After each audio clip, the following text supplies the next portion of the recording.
पादशहापूरहून रात्रीच कूच करून कल्याणजवळच्या मडगढी मार्गे राजे गांगोलीला आले. त्यांच्याबरोबर 2000 घोडालोक आणि 200 पावलोक होता. त्यांच्या राहुट्या गांगोलीत पडल्या. पुत्रप्राप्ती झाली त्यावेळी राजे येसुबाईंना भेटण्यासाठी मागे आले होते गांगोलीत.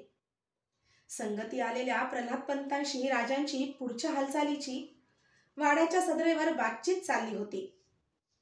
न्यायाधीश, बहिर्जींना कलम द्या. गाठीचे निवडक खबरगीर फिरंग्यांच्या चौल तारापूर भागात पेरण्यास लिहा. मिळेल ती खबर उचलून टाकोटाक आम्हास पावती करायला कळवा. जी, एक संतोषाची खबर आली आहे. बीड भागात आपल्या फौजेनं आदिलशाहीचा किल्ले धारूर कब्ज केला आहे. प्रल्हादपंत म्हणाले, किल्ले धारूर? याच किल्ल्यावर मिर्झा राजेने नेताजी पालकर काकास कैद करून ठेवले होते. आम्ही आबासाहेबांसह आग्र्यातून सही सलामत सुटलो. त्याने संतापून गेलेल्या औरंगने कैदी काकांना किल्ल्याबाहेर काढून जखडबंद करून उंटाच्या पाठीवर लादून पाठवावे असा मिर्झा राजास हुकूम केला आणि चांदणी चौकात पोचताच त्यांची भर चौकात सुन्नत केली. नेताजी पालकरांच्या आठवणीने राजे कातर झाले. समाधान एवढेच की तो किल्ले धारूर आता स्वराज्यात आला. जसा पन्हाळा तसेच गांगोली गाव राजांच्या आठवणींच्या गाठीचे होते. इथल्या नदीला एक घेराचा डोह होता. त्यात आलेच कधी तर खाशे होडकी टाकून पाणफेर घेता यावा अशी सोय गांगोलीच्या सुभेदाराने केली होती. 2 दिवस झाले आणि मनात औरंग, फिरंगी, सिद्धी, टोपीकर यांच्या आघाड्या फिरत असलेले राजे प्रल्हादपंतांना म्हणाले, चला न्यायाधीश, पाणफेर टाकू मिळूनच. गांगोलीच्या सुभेदाराने खाशांसाठी दोरखंडाने खुंट्याने आवळलेली होडकी खुली करून सिद्ध केली. महाराज आणि न्यायाधीश होड्यात बसले. सोबतीला 10-12 धारकरीही बसले. राजकारणाच्या नाना बाबींवर चर्चा सुरू झाली. होडकी डोहात संथ फेर घेऊ लागली. मधूनच वल्ह्यांचा चुबुक चुबुक असा आवाज उठत होता. यात हाका मिसळवत डोह काठावरून खुद्द महाराजांना कुणीतरी सादवीत होते. साहेब, सरकार, महाराज. कोणीतरी पोटतिडकीने हात उंचावून साद घालीत होते. महाराजांसह सर्व आश्चर्याने घोटाळ्यात पडले होते.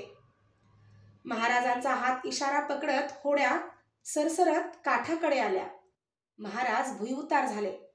काठावरची भगवी कफनीधारी आसामी थेट महाराजांसमोर लोटांगण घालून ऐकणाऱ्यांचे काळीज पिळवटून टाकेल असे गलबलून टाकणारे घोगरट बोलली, साहेब थोर, सर्वज्ञ शास्त्रार्थाचा अर्थ स्वतःच जाणतात. पंडितांचा निशा होय असा निवाडा करतात. मग माझ्या बाबींचे पारिपत्य का होत नाही?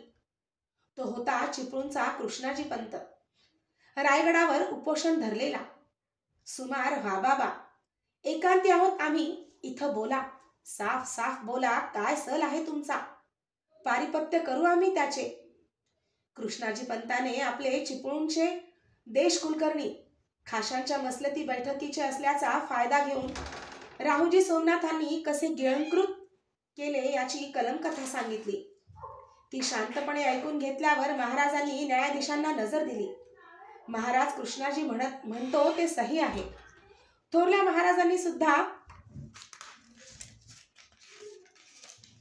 एकाचा वतनछेद करून दुसऱ्यास कधी दिला नाही. राहुजींच्या गैरमेळाने आपला अपसमज करून दिल्यानं हे झालं आहे. न्यायाधीश तपशील देत म्हणाले, न्यायाधीश, तुम्ही रामचंद्रपंत कुलेश असे बसून मजालसा भरवा. कृष्णाजी पंतांचं देश कुलकर्ण त्यांचं त्यास मिळेल असं राजपत्र सिद्ध करा आणि राहुजींना कळवा.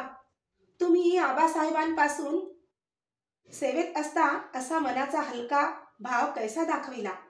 बिनबोभाट वतन कृष्णाजी पंतास सुपूर्द करा. महाराजांनी डोहा काठीचा दिल्या निवाड्याने मन भरून पावले कृष्णाजीचे.